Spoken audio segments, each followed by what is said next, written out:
The wind calls us forward, brother. Aye, let us march.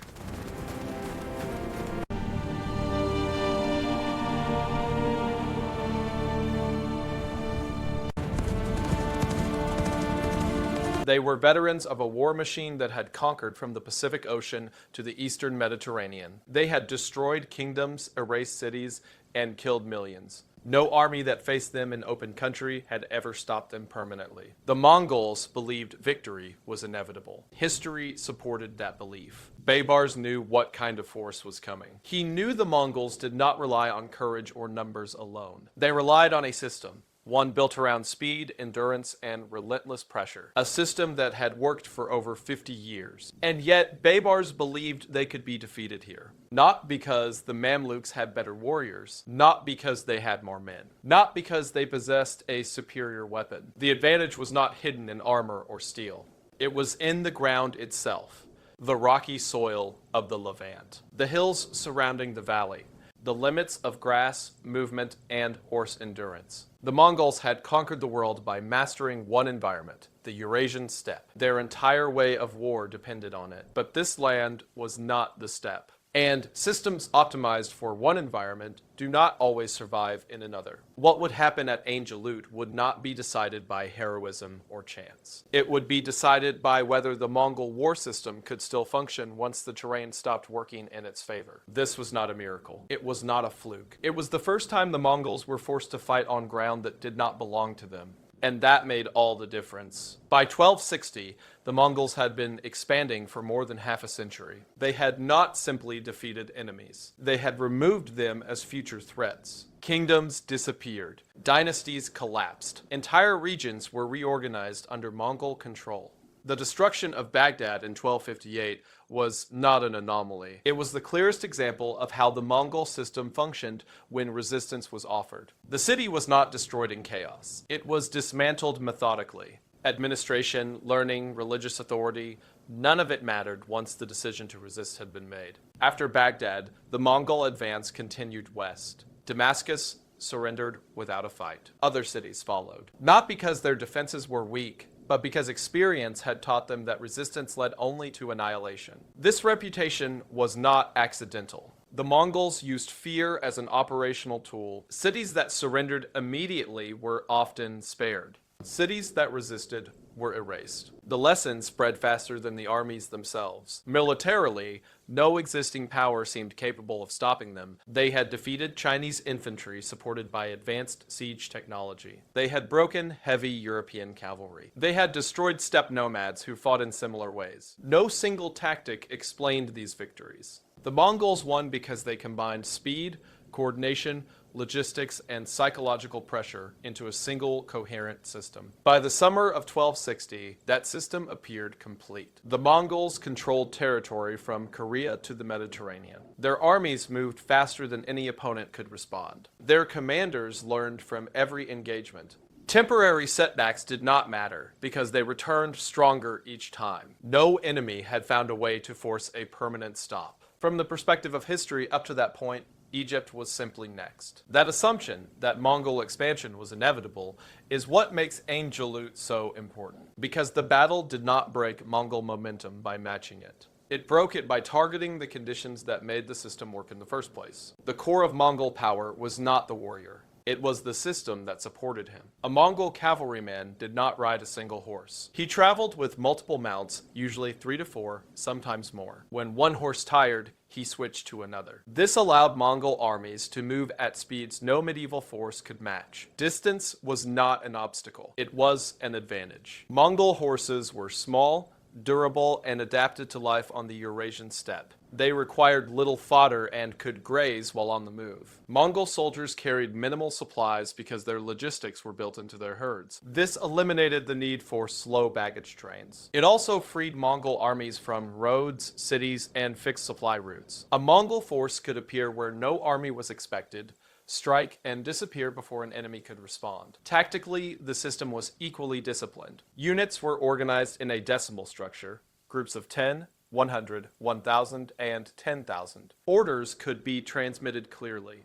Maneuvers could be coordinated across large formations. The most famous tactic was the feigned retreat. Light cavalry would harass the enemy with arrows, then withdraw, appearing to flee. When the opposing force pursued and broke formation, Mongol units would turn, attack from multiple directions, and collapse the enemy line. This tactic relied on discipline, communication, and mobility. It worked repeatedly because most medieval armies could not resist the opportunity to pursue a retreating enemy. Psychological warfare reinforced every engagement. The Mongols made certain that their reputation arrived before they did. Commanders understood that fear could achieve what force alone could not. Many cities surrendered without resistance because they believed survival depended on it. By combining speed, logistics, coordination, and terror, the Mongols created a system optimized for one purpose: continuous expansion across open terrain. For decades, nothing challenged that optimization, but every system is built for specific conditions, and the Mongol system was built for the steppe. The Mamluks were not a typical medieval army. They were enslaved boys taken primarily from the Turkic and Caucasian regions, trained from childhood for war. Their education was absolute. Horsemanship, archery, melee combat, discipline, and loyalty were drilled into them for years. Despite their status as slaves, the most capable Mamluks rose to positions of power. By 1250, they had overthrown their former masters and ruled Egypt themselves. They fought as professionals, not feudal levies. Like the Mongols, they lived on horseback. Like the Mongols, they trained to fight as coordinated units rather than individuals seeking glory. And like the Mongols, they understood steppe warfare. Sultan Qutuz embodied this background. Born into nobility in Central Asia, he had been captured during Mongol expansion and sold into slavery. He rose through the Mamluk ranks through competence and ruthlessness. By the time he became sultan, he understood the Mongols not as a myth, but as a system. When Mongol envoys arrived in Cairo demanding submission, Qutuz did not debate the outcome in abstract terms. He understood what submission meant, because he had seen what happened to those who resisted and to those who survived. He chose to fight. That decision was not based on confidence and strength. It was based on timing, geography, and knowledge of how Mongol warfare actually worked. The Mamluks did not plan to outfight the Mongols. They planned to force the Mongol system to operate outside the environment it depended on. And for the first time, they had an opportunity to try. In 1259, something happened that the Mongols could not plan around. The great Khan Möngke died while campaigning in China. Mongol law required all royal princes to return east to participate in the selection of a new great Khan. Möngke Khan, commander of the Western Mongol armies, had no choice. He withdrew the majority of his forces from Syria and Mesopotamia and marched back toward Mongolia. This was not a retreat. It was an obligation, but it created a problem. Hulagu left behind a reduced force in Syria under the command of Kitbuka. Estimates vary, but modern historians agree it was a fraction of the army that had destroyed Baghdad and intimidated the region into submission. Still dangerous, still experienced, but no longer overwhelming. Qutuz recognized the opportunity immediately. This was not a moment that would last. Once Mongol succession was settled, Hulagu could return with full strength. If Egypt was to resist, it had to act now. Delay meant submission. Waiting meant destruction. The decision to fight was not bold. It was forced. For the first time in decades, the Mongols were present, but not at full capacity. Their system still existed, but it was temporarily incomplete. That incomplete moment was all the Mamluks needed. Reaching the Mongols meant passing through territory controlled by the Crusader states. Under normal circumstances, this would have been impossible. The Mamluks and the Crusaders had fought each other for generations. There was no shared ideology, no mutual loyalty. But circumstances had changed. The Crusaders had seen what Mongol rule looked like. Kitbuka had already attacked Crusader-held Sidon. They understood that if Egypt fell, they would not be spared. So when Mamluk envoys arrived, a decision was made based on survival, not principle. The Crusaders allowed the Mamluk army to pass through their territory. They permitted supply bases near Acre. No alliance was signed. No trust was implied. This was not cooperation. It was calculation. Each side believed the other was the lesser threat. For now. The Mamluks moved north unopposed.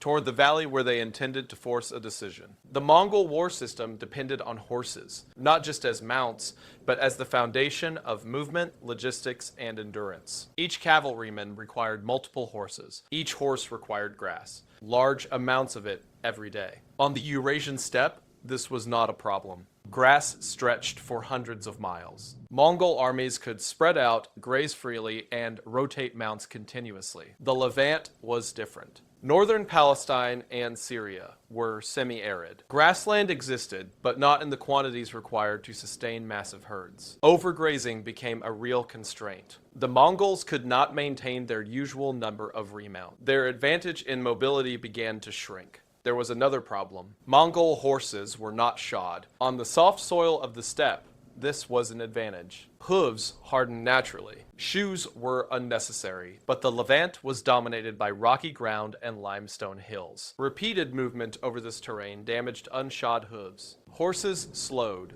Some became lame. The Mamluks understood this environment. Their horses were shod with iron. They had fought in this terrain for generations. They knew where cavalry could move and where it could not. They knew which valleys narrowed and which hills could hide an army. They also understood denial. Historical sources indicate the Mamluks burned grazing areas ahead of the Mongol advance. This was not dramatic warfare. It was logistical warfare. Grass destroyed today meant exhausted horses tomorrow. None of this mattered in a single skirmish. It mattered over time. The Mongols did not lose their skill. They did not lose their discipline. But the conditions that allowed their system to function at peak efficiency were disappearing. The Mamluks did not need to defeat the Mongols everywhere. They only needed to force them into a place where speed, endurance, and flexibility no longer worked as designed.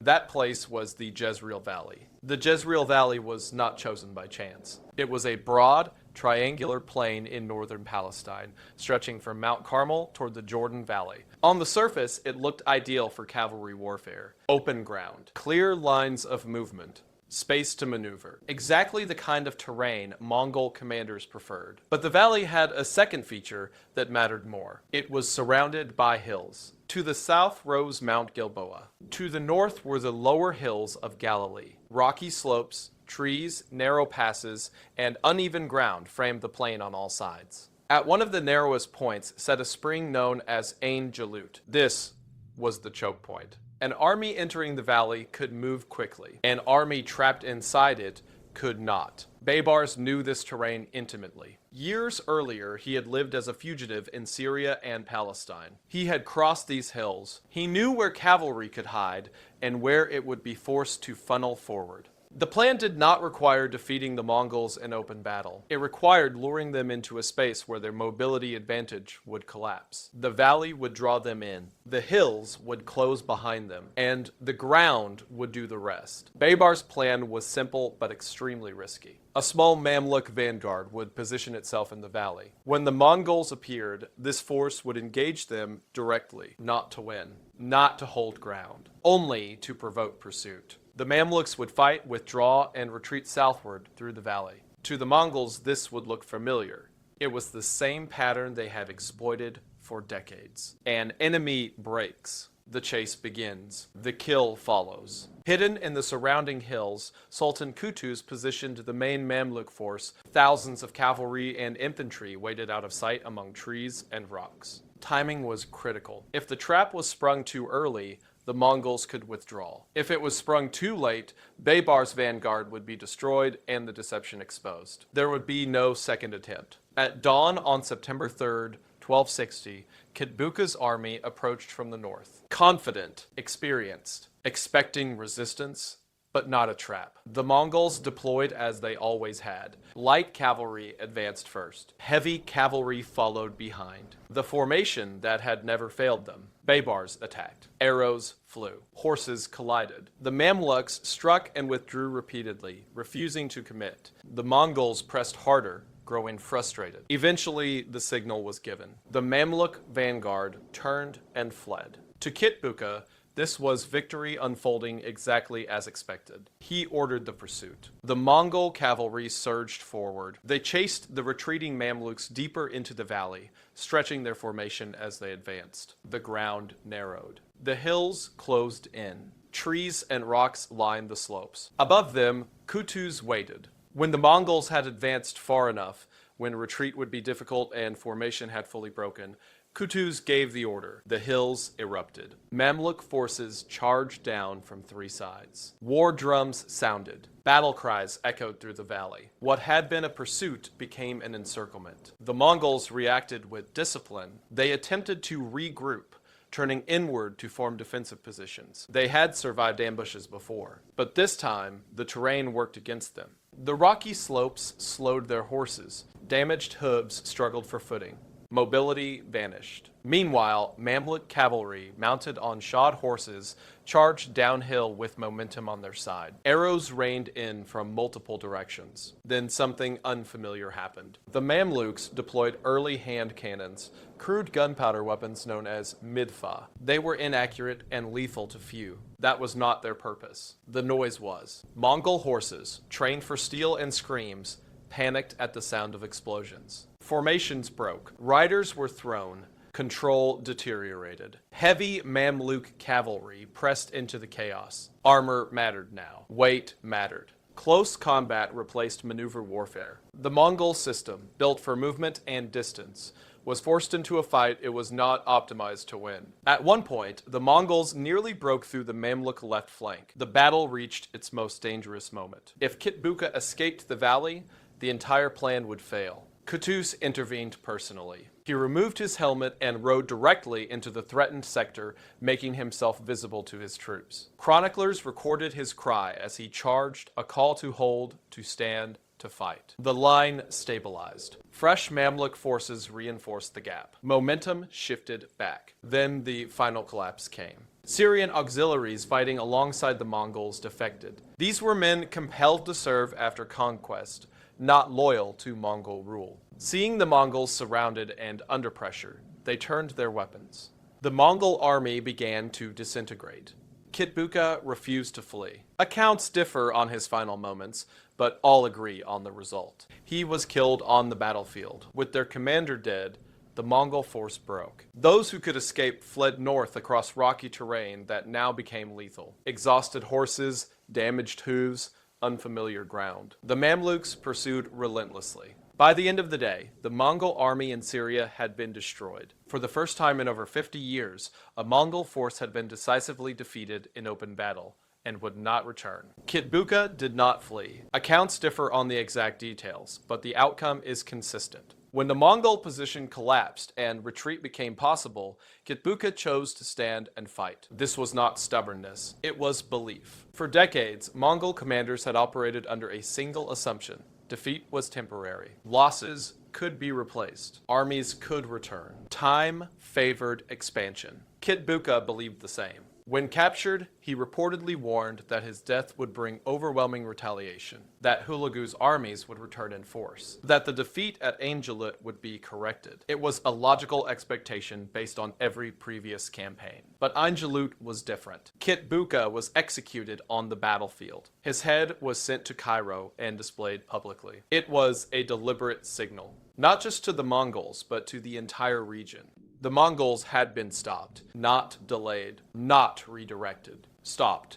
For the first time in over 50 years, a Mongol army had been destroyed in open battle and could not be replaced in the same theater. The belief in inevitability survived longer than the army itself, but the system that sustained it had reached its limit. The consequences were immediate. The Mongols did not return to Egypt. Within days, the Mamluks moved north. Damascus was retaken. Aleppo followed. The Mongol presence in the Levant collapsed almost as quickly as it had been established. Möngke Khan planned retaliation. He assembled forces and prepared to march south again. But history intervened again. Möngke Khan, ruler of the Golden Horde, had converted to Islam and was outraged by the destruction of Baghdad. He also disputed Hulagu's control of territory in the Caucasus. For the first time, Mongol fought Mongol. A civil war broke out within the empire. Hulagu was forced to turn north. Egypt was no longer the priority. Later Mongol attempts to reclaim Syria failed for the same reasons they had failed at Ain Jalut: limited grazing land, difficult terrain, defenders who understood how to exploit those constraints. By 1303, after another defeat at Marj al-Safar, Mongol ambitions in the eastern Mediterranean effectively ended. Ain Jalut marked the western limit of Mongol expansion, not because the Mongols lost their skill, not because they lost their courage, but because their system could not be projected indefinitely into environments it was not built to dominate. The battlefield victory did not bring stability. On the march back to Cairo, Sultan Qutuz made a fatal mistake. He failed to secure the loyalty of Baybars. Whether promises were broken or ambitions simply grew, the result was the same. Less than 2 months after Ain Jalut, Qutuz was assassinated during a hunting expedition. Baybars seized power. From a strategic perspective, the transition was effective. Baybars proved to be a capable ruler. Under his leadership, the Mamluk Sultanate expelled the remaining crusaders from the Levant and successfully defended against further Mongol incursions. But the manner of Qutuz's death matters. Qutuz had made the decision to resist when submission seemed rational. He had accepted risk that could have destroyed Egypt. He had won the most important battle in the region's history, and he was removed almost immediately. History did not reward him with security or legacy. It recorded the outcome and moved on. Ain Jalut preserved Islamic rule in the Middle East, but it did not produce moral resolution. Power shifted.